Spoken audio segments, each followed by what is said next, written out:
The Sprunki mod just recently dropped in FNF, and I guess to be more specific, the horror Sprunki mod. And while the lore for this one isn't super deep, there was actually a lot more to it than I thought. Now, for those of you that may not know what I'm talking about, the Sprunki mod is actually based on the Incredibox mod, where you place different objects on this little guy here, and they make sounds depending on what you actually put on them. And some of the combinations actually sound pretty good.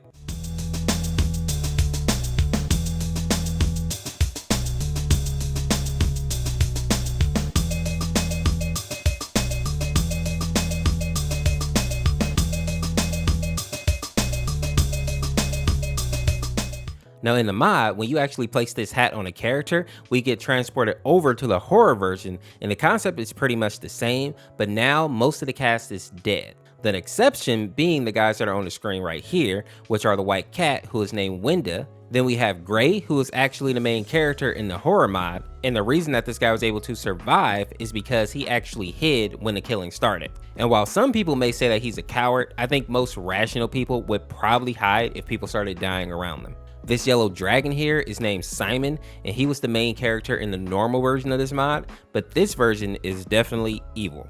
Another survivor is called Jevin, who is this blue guy in the hoodie, and even though this guy looks kinda evil, he's actually one of the good guys in the mod. And even though it's hard to tell, Pink actually survives as well, even though her face has basically been torn up. And if any of you are familiar with the show called Happy Tree Friends, you probably noticed that her face is based on what they did to Giggles in the episode called Ice Cold Lemonade.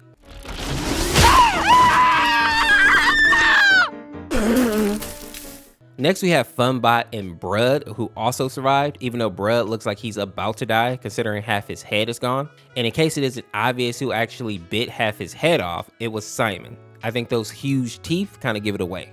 And the last survivor is called Mr. Funbot, which is this TV here with the weird face on it. Now for those of you who wonder who was the killer, we know that for sure Winda was one.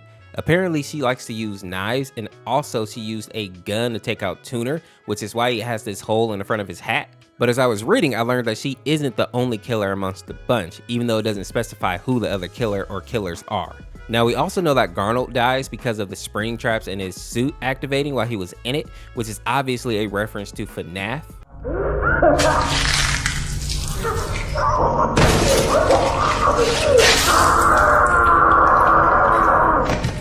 Durple here is interesting, so I want to bring him up because it doesn't say that he killed anybody, but it does say that he's been corrupted, which may explain why his mouth is able to open up so wide and why he just looks so creepy overall in the mod. There's also this creepy line in the FNF mod.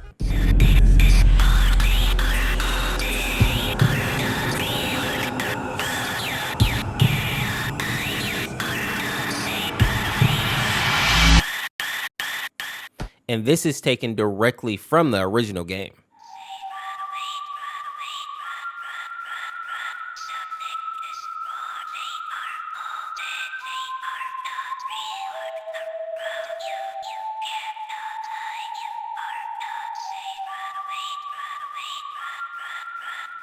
And while I know overall the game isn't super creepy, I will say for sure that those lines are definitely freaky. Now, some people may be wondering how Boyfriend got himself into this situation, and in the mod itself it doesn't actually say, but this is pretty normal for Boyfriend. This definitely is not the first time that we've seen him get sucked into a video game, so at this point it's really no surprise. We can just assume that Daddy Dearest threw him in here in hopes that he would die just like some of these other little Sprunki people. And for the people who may be thinking that they actually recognize these eyes in the background, it's because they are very similar to the eyes that were on Bob back in the day. But with that being said, if you enjoyed this video, make sure to check out this video on the screen here, subscribe today to become a member of the Orseofkorse, and we'll see you tomorrow with another video. Peace, peace.